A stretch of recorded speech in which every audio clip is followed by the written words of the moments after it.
IPO की second round का जो रिजल्ट था वो अभी तक नहीं आया है, लेकिन आईपीओ की वेबसाइट पर आ चुका है दो नोटिस, और दोनों नोटिस में एक चीज़ तो क्लियर है कि जो आईपीओ का सेकंड राउंड का रिजल्ट है वो आज रात तक रिलीज होने के 99% चांस है।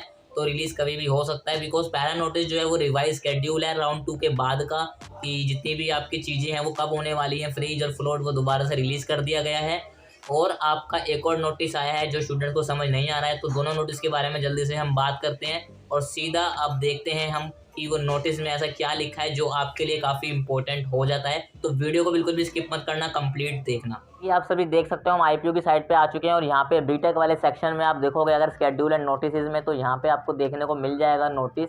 सबसे पहले हम रिवाइज शेड्यूल देख लेते हैं कि रिवाइज शेड्यूल जो राउंड 3 का आया है वो एग्जैक्टली क्या है और आपको आगे जितनी भी एक्टिविटीज़ करनी है वो कौन सी डेट तक करनी है। तो आप बिल्कुल ध्यान से वीडियो को देखना ताकि आपको चीज़ें अच्छे से क्लियर हो पाएँ। देख सकते हो क्लियरली एक चीज़ लिखी हुई है कि डिक्लेरेशन जो है राउंड 2 के रिजल्ट का वो यहाँ पे बोला गया है, साथ ही में schedule for round 2 after declaration of result. इनके अकॉर्डिंग डिक्लेरेशन जो है वो हो चुका है, तो आप सभी अपनी साइट पे जाके चेक कर सकते हो अगर अभी तक रिजल्ट शो नहीं हुआ है। बिकॉज मैंने काफ़ी सारे स्टूडेंट से अभी बात करी है तो उनको अभी सीट अलॉट नहीं हुई है, पर इन्होंने रिवाइज शेड्यूल निकाल दिया है। इसका मतलब ये है कि 99.9% चांस है कि आज आपका रिजल्ट आ जाएगा आपको। अब बात आती है मोस्ट इंपॉर्टेंट चीज़ की स्केड्यूल अब होने क्या वाला है। तो फ्रीज और फ्लोट आप कब तक कर सकते हो? 8 नवंबर तक कर सकते हो फ्रीज और फ्लोट। ठीक है, 8 नवंबर रात 11:50 तक आप फ्रीज और फ्लोट कर सकते हो।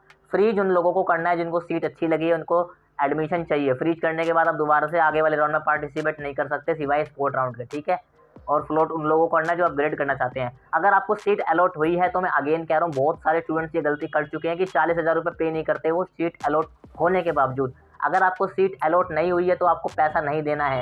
आपकी भी क्वेरीज आ रही हैं काउंसलिंग से रिलेटेड, डेली बेसिस पे आपकी बहुत सारी क्वेरीज आ रही हैं, आपको आंसर चाहिए, तो उसके लिए आप चैनल को सबसे पहले सब्सक्राइब कर दो, बेल नोटिफिकेशन को दबा दो, घंटा दबा दो, सो दैट लाइव मैं बहुत जल्दी लेने वाला हूँ। मैंने कल भी लाइव करा था और बहुत जल्दी मैं दूसरा लाइव भी लेने वाला हूँ। लाइव में आपके जो क्वेश्चंस के आंसर है वो मैं डायरेक्टली आपको दूंगा। इसके साथ में आप वीडियो के नीचे कमेंट भी कर सकते हो, मैं डेली बेसिस पे अपने कमेंट्स का रिप्लाई कर रहा हूँ। और साथ में टेलीग्राम ग्रुप भी ज्वाइन कर लो, वहाँ पे भी मैं डेली बेसिस पे स्टूडेंट्स का रिप्लाई कर रहा हूँ ताकि उनको एडमिशन में बिल्कुल भी दिक्कत ना आए। तो बिल्कुल भी बिना देरी किए सब्सक्राइब कर लो, इंस्टाग्राम पे फॉलो कर लो और वीडियो को लाइक बिल्कुल भी करना मत भूलना। वो सीट अलॉट हो गई है तो आपको 40,000 रुपये देना बहुत ज़्यादा जरूरी है और डरो बिल्कुल भी मत, बिकॉज 40,000 रुपये आप उसको रिफंड भी करवा सकते हो। विड्रॉल की जो डेट होती है वो हर नोटिस में मेंशन होती है। वीडियो को अगर ध्यान से सुनोगे तो मैं हर वीडियो में आपको डेट बताता हूँ विड्रॉल की, हर राउंड के लिए। इस वाले राउंड के लिए भी मैं आपको बताने वाला हूँ। तो 40,000 रुपये पे करने हैं ताकि आगे वाले राउंड में आप पार्ट ले सको।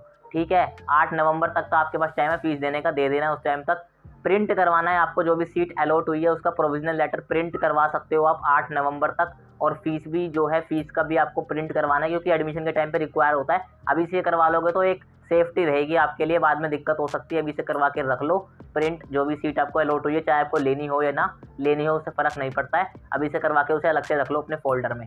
विड्रॉल कब तक करवा सकते हो? अब यहाँ से बिल्कुल ध्यान से बात सुन लो। तो भी दिक्कत आ रही है आईपीओ की काउंसलिंग में या फिर जैक दिल्ली की काउंसलिंग में, आप चाहते हो कि आपको मेरा पर्सनल सपोर्ट चाहिए, तो सिर्फ 8 सीटें बची हुई हैं। 10 सीटें मैंने निकाली थी, 2 सीटें ऑलरेडी फुल हो चुकी हैं, सिर्फ 8 सीटें बची हुई हैं। अगर आप पार्ट लेना चाहते हो पेड काउंसलिंग में तो सिर्फ आपको 899 रुपीज़ में पेड काउंसलिंग मिल जाएगी, जिसमें कि आपको unlimited WhatsApp support, call support, zoom meeting का सपोर्ट, चॉइस फिलिंग मैं आपको खुद करके दूंगा आपके पर्सनल कॉलेज के हिसाब से। इसके साथ में आपको स्कॉलरशिप कैसे मिल सकती है, इस सबको आपको मिलने वाला है सिर्फ 899 रुपीज़ में। मैंने प्राइस जानबूझ के कम इसलिए रखा है ताकि हर स्टूडेंट इसमें पार्ट ले पाए, और ये खाली मैंने कुछ ही स्टूडेंट्स के लिए रखा है। हर स्टूडेंट को मैं कॉल पर और व्हाट्सएप मैसेज पर सपोर्ट नहीं कर सकता, बिकॉज हज़ारों स्टूडेंट्स हैं जिनको यहाँ पे काउंसलिंग कर रहे हैं, तो हर किसी को मैं पर्सनल सपोर्ट नहीं दे सकता। जिनको अर्जेंट नीड है इस सपोर्ट की वो ले सकते हैं। सारी इन्फॉर्मेशन आपको डिस्क्रिप्शन में लिंक है, वहाँ पे जाके मिल जाएगी। एक बात लिखी हुई है कि 40,000 रुपये जब आपने दे दिए और अगर कैंडिडेट चाहता है कि वो विड्रॉ करना चाहता है, admission allotted he she can apply for withdrawal by clicking that withdrawal option available in his account.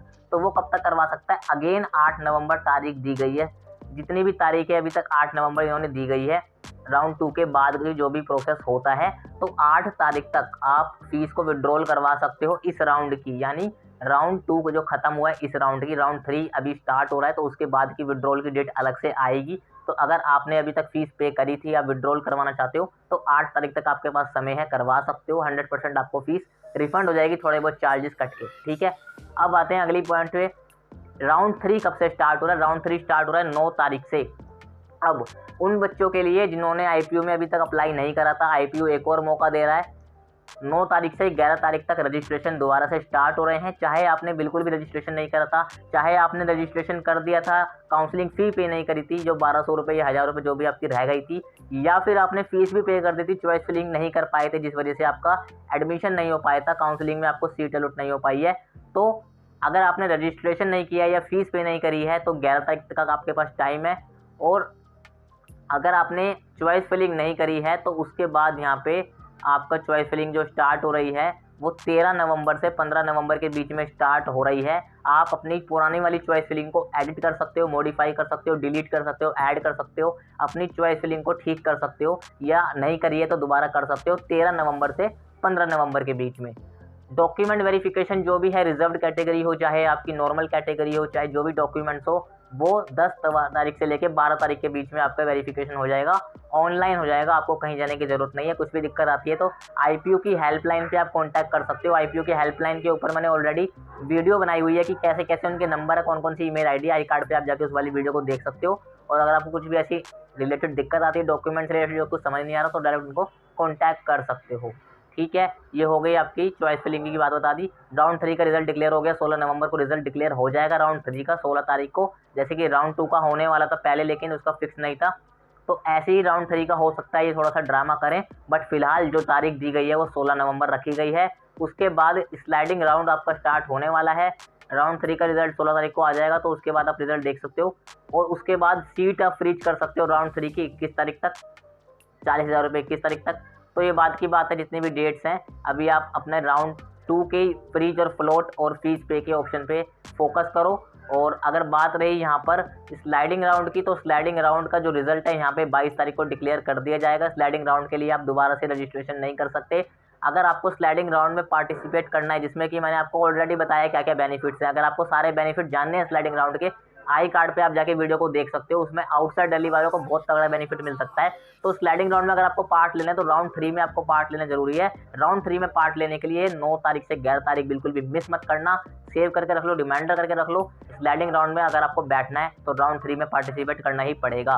तो ये आपकी सारी इंपॉर्टेंट चीज़ें हो गई है रिवाइज शेड्यूल के बारे में। अब चलते हैं दूसरे नोटिस के बारे में, जो कि कुछ अनोखा सा नोटिस आया है, हर बार नहीं आता है।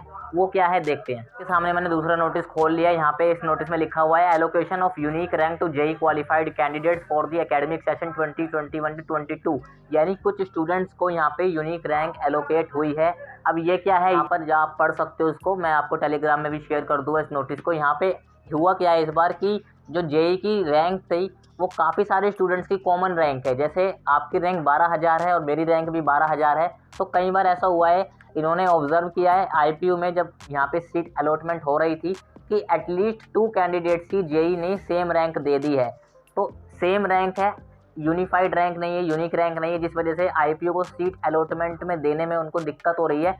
तो उसमें ये लिखा हुआ है कि इन्होंने यूनिक रैंक अपने अकॉर्डिंग, जो इनका पॉलिसीज़ थी उसके अकॉर्डिंग इन लोगों ने 40 स्टूडेंट्स ऐसे सेलेक्ट करे हैं और उनकी जो रैंक है उसको यूनिफाइड करा, उनको अलग से यूनिक उनको रैंक अलॉट कर दी है और उनका नेम भी लिखा हुआ है इस लिस्ट में। तो अगर आपका नेम भी इस लिस्ट में है तो आप अपना देख सकते हो जो भी डिटेल है। और इन्होंने जो रैंक अलग करी है स्टूडेंट्स की, वो इन्होंने अपनी पॉलिसीज़ के हिसाब से करी है। जो इन्होंने लिखा हुआ भी है कि एडमिशन ब्रोशर जो है उसके पैराग्राफ 4.10 में जो पॉलिसी है उसके अकॉर्डिंग में इन्होंने इस चीज़ को करा है। तो यहाँ पे आप अपना नाम चेक कर सकते हो, अगर आपका इसमें नाम है तो ठीक है, आप इस चीज़ को देख सकते हो। अदरवाइज़ आपको इसमें दिमाग मारने की बिल्कुल भी ज़रूरत नहीं है। आप सीधा अपनी काउंसलिंग के ऊपर ध्यान रखो। बाकी की ये चीज़ें उन्हीं स्टूडेंट्स के लिए है जिनकी सेम रैंक का पंगा है। बाकी आप लोगों के लिए नॉर्मल जो मैंने रिवाइज शेड्यूल बताया उसी पे आप फोकस करो। और मोस्ट प्रोबेबली अब आपका यही शेड्यूल रहने वाला है। अब दोबारा से रिवाइज शेड्यूल नहीं होने वाला है। राउंड 3 के बाद हो सकता है कोई पंगा हो, बट राउंड 3 तक का आपका यही सब होने वाला है। अब आपके मन में एक सवाल आ रहा होगा कि आईपीयू में मुझे डॉक्यूमेंट वेरिफिकेशन करना है, या फिर आपका फीस रिलेटेड कुछ सवाल आ रहा होगा, या फिर आपको ये सवाल आ रहा होगा कि कौन सा कॉलेज बेटर है। तो अगर आपको आईपीयू के बारे में कंप्लीट जानकारी चाहिए तो लेफ्ट हैंड साइड में आपको प्लेलिस्ट दिख रही होगी, आईपीयू की काउंसलिंग के बारे में सारी जानकारी उसके अंदर है।